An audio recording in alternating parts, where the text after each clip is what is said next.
और संतोष सिंह हमारे साथ मौजूद हैं जापान के क्योटो से। संतोष जी, क्योटो में बैठकर आप प्रधानमंत्री नरेंद्र मोदी का काशी से ये भाषण सुन रहे थे।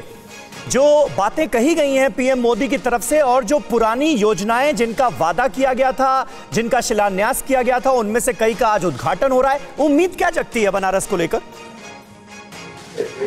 देखिए, उम्मीदों का पहाड़ है।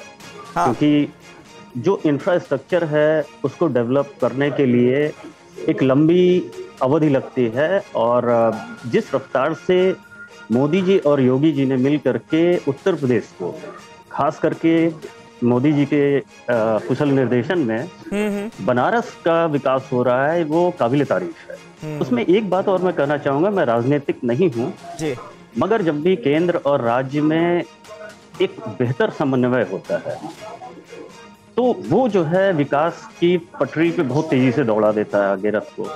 तो हमें लगता है कि अब ये जो संदेश है कि राजनीतिक स्थिरता हो जिससे विकास आगे बढ़े, और योगी जी और मोदी जी सच में काबिल तारीफ काम कर रहे हैं, और उम्मीद है कि अगर इसी रफ्तार से चलेंगे तो हम लोग जरूर आज नहीं कल नहीं परसों, लेकिन क्योटो तक जरूर पहुंचेंगे, और ये होना ही चाहिए। क्योटो तक पहुंचेंगे। जब आप ये बात कहते हैं और इसका भरोसा भी दिलाया गया, आश्वासन भी दिलाया गया कि क्योटो के तर्ज पर काशी का विकास, तो हम क्या उम्मीद करें, क्या हो जाएगा काशी में और क्या बेहतर होगा?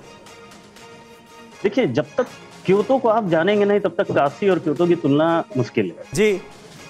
क्योटो और काशी में इतनी समानताएं हैं कि उसको शॉर्ट में बोलना भी मुश्किल है। हाँ। जैसे कि रेशम, क्योटो जो है रेशम जापान में बहुत ही फेमस है और मंदिरों का शहर है।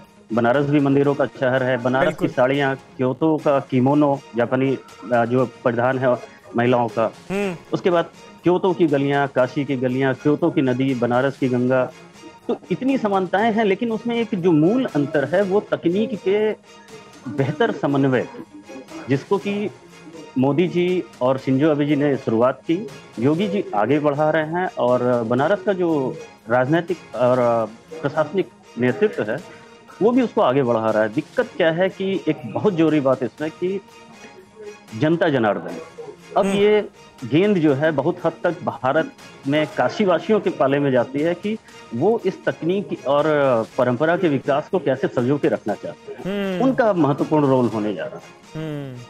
बिल्कुल बिल्कुल। ये 183 करोड़ की लागत से रुद्राक्ष कन्वेंशन सेंटर, जिसका आज उद्घाटन करेंगे पीएम मोदी, खास तौर पर उसके बारे में भी जानना जरूरी है। और भारत और जापान की दोस्ती के प्रतीक के तौर पर इसे कैसे देखा जा रहा है। और आज जब इसका उद्घाटन होगा तो यहां प्रधानमंत्री नरेंद्र मोदी होंगे और जापान के प्रधानमंत्री योशिहिदे सुगा भी वर्चुअली जुड़े होंगे इस आयोजन से।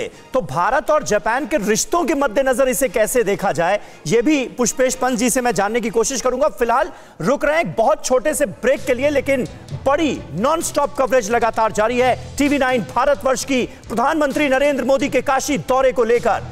अड़ी सोमवार से शुक्रवार शाम 6 बजे सिर्फ टीवी9 भारतवर्ष पर।